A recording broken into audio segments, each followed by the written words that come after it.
Hello guys! It's me, Maris, and welcome back to my channel. Today, mag-review na naman tayo ng bagong product at ito ang Vice Cosmetics Gandoll Eyebrow Kit.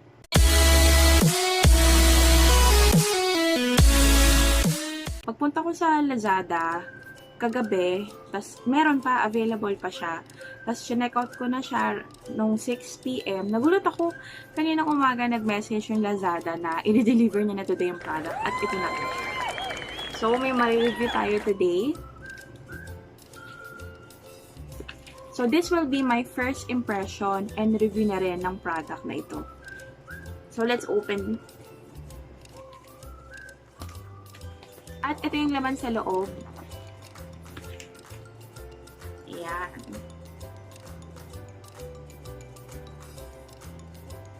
This is the Vice Cosmetics Gandoll Micro Brow. And ito yung partner niya na Vice Gandoll Volumizing Brow Gel.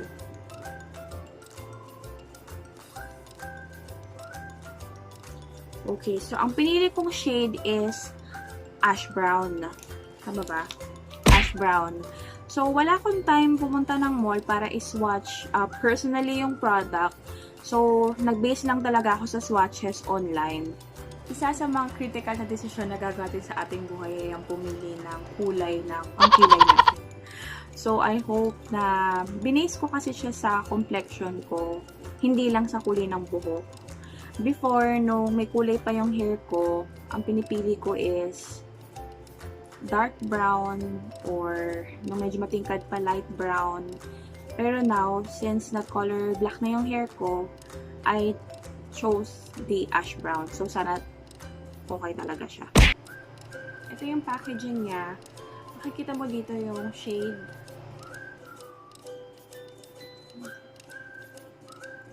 Yan. Ash brown. Hindi makita. And then, ito yung price, 195 pesos. Pag tinanggal mo yung buong plastic niya, matatanggal din yung shade and then yung ingredients.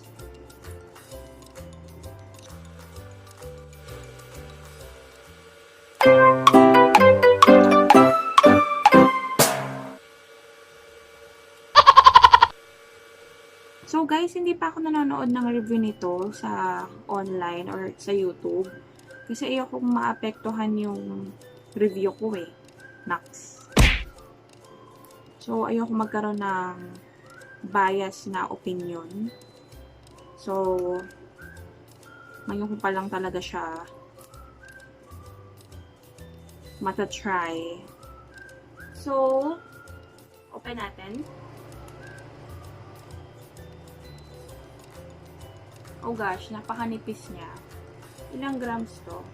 This is 0.10 grams. Ayoko siyang i-twist lahat. Sorry guys, hindi ko mapapakita kung gaano. Sige na nga. Dahil love ko kayo, sige. Sana mabalik ko siya, no?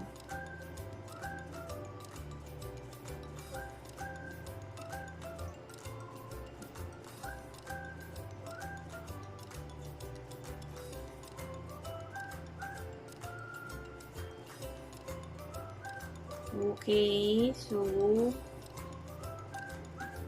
ganito kadami yung product niya. Ay, may ito todo pa pala yun. Ayan, dahan-dahan lang tayo. Okay. So, marami-rami din, ano? So, balik na natin. Okay, so I guess, pagkagamit ka ng ganitong kanipis na eyebrow product, kailangan ang ilalabas mo sa dulo, as in, millimeter lang talaga. Para hindi kagad siya mabali. Siguro mga ganyan lang. Ayan, mga ganyan lang kataas, pwede na. And then, yung other end niya is a spoolie. Ito siya kalaki. Okay, so, try na natin. Lapit ko kayo. Ayan. As you can see, yung eyebrows ko, hindi ko pa siya napapatread. So, talagang medyo makapal pa siya. Pero, mahaba kasi siya. Mahaba na yung strands niya. And wala naman, hindi naman gaanong kadami yung kailangan i-fill in na gaps. So, I'll try to have it more precise pa. Wait.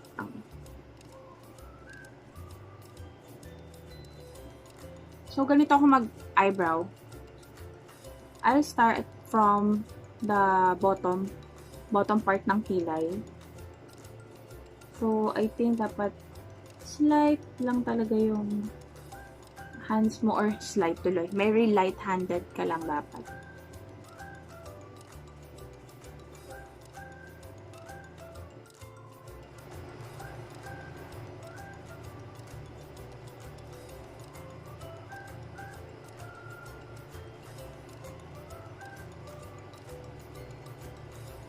Kasi pag ganito yung pagkilay mo, hindi mo naman kailangan na, kasi ganito siya kanipes, no? Di ba usually, ang pangkilay, parang medyo, yung ganitong retractable, medyo, yung ganitong retractable, medyo, siya, makakapal.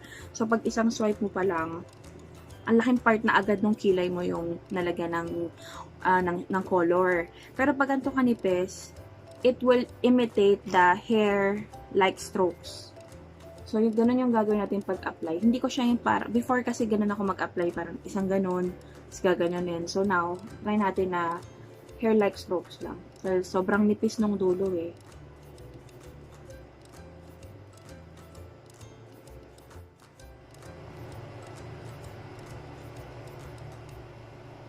And then, sa taas.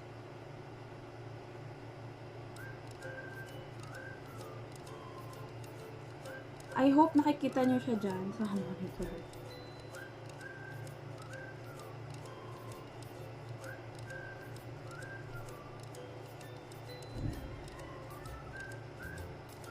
Hindi siya waxy.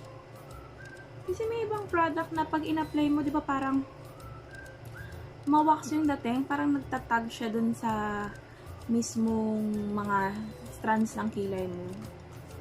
Ito hindi eh. Dapat lang talaga light-handed ka.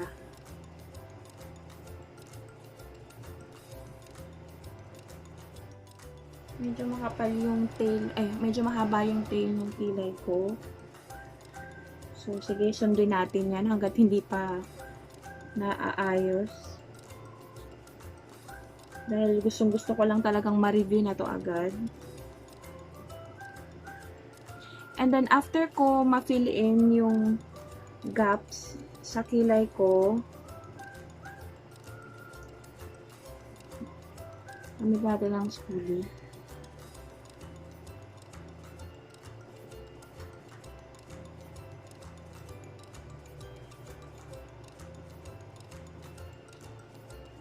So, ito yung meron na. Ito yung wala pa.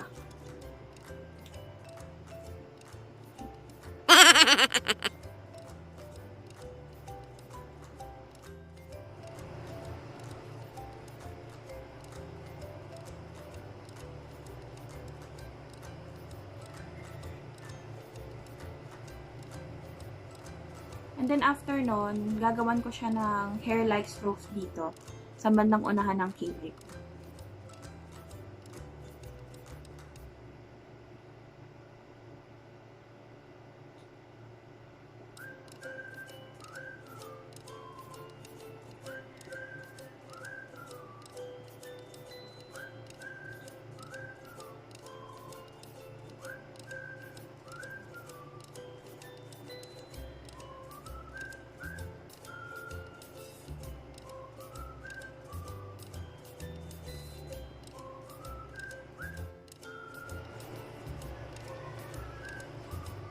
Ayan. So, ganyan na siya.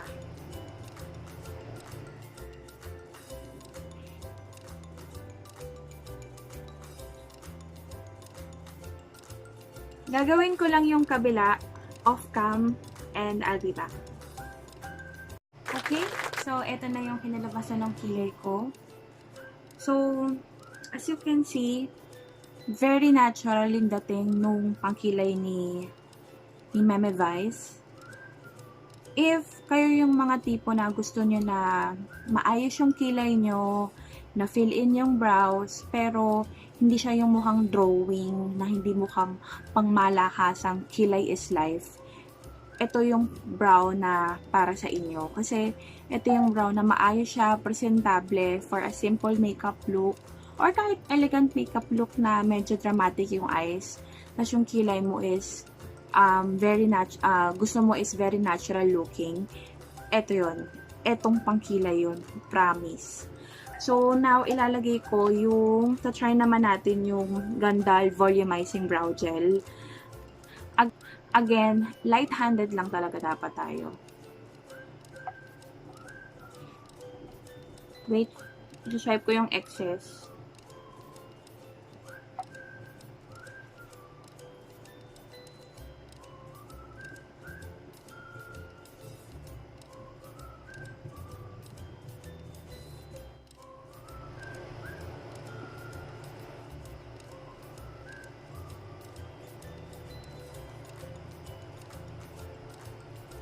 Char!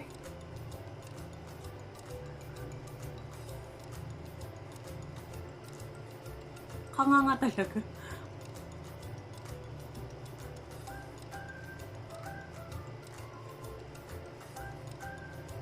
Ay, hindi na ako nag-swipe.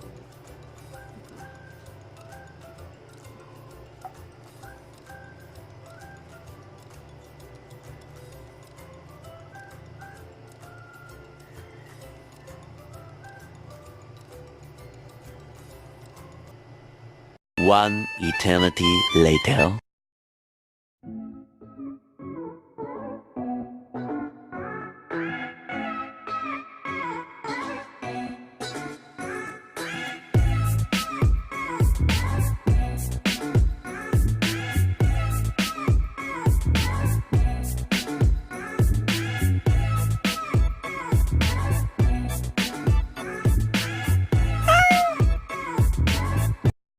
So, ito na nga. Ito na yung kilay ko. After ko siya lagyan ng micro brow and volumizing brow gel ng Vice Cosmetics. So, what are my thoughts about this product? Actually, yung thoughts ko dito, nasabi ko na kanina, no? Kasi sobrang nagandahan ako sa kanya, nabigay ko na agad yung thoughts ko. So, again, ayun na nga. So, if gusto mo nyo ng natural looking brows, this is really the product for you. And if your products are, or if your brows are already full, bushy na siya, so, pwede nang, ito na lang yung gamitin nyo. Hanap na lang kayo ng ka-shade nyo, or ka-shade ng ka-shade or shade, ano ba? Shade na babagay sa inyo. With this one, gusto ko siya, baka nga sa susunod, ito na lang yung gamitin ko eh. Kahit wag na, pag sobrang nagmamadali, pwedeng ito na lang. So, as you can see, hindi siya bumagay naman siya sa kulay ng hair ko. And then, hinahawakan ko siya, hindi siya malagkit. Pero na-tame niya yung eyebrows ko. So far, ngayon ko lang nakita na ganito kaayos yung eyebrows ko since nung dalaga pa ako. Charing. Ayun na nga. So, baka mamaya iwanan ko na yung favorite kong eyebrow product. Dahil kay Meme Vice na Gandoll eyebrow kit. So, this cost 195 pesos and ito din 195 pesos din siya. So, sa Lazada, it costs 390 pesos total for the eyebrow kit. Pero naka-sale pa siya. So, it cost only 374 pesos plus shipping fee, of course. Of course, ang malaking tanong ng bayan, worth it ba ang presyo ng mga to? At ang sagot ko is yes, yes, and yes. Worth it siya, and feeling ko matipid, free, paraben free, and vegan product. And I hope na natulungan ko kayo sa pag-decide kung bibili kayo ng Gandoll eyebrow kit ng Vice Cosmetics.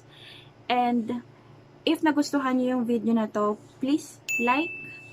And if may mga friends kayo na gustong bumili ng eyebrow kit, share nyo tong video nito sa kanila. And of course, don't forget don't forget to subscribe and click the bell button para notified kayo every time na magpo-post ako ng video.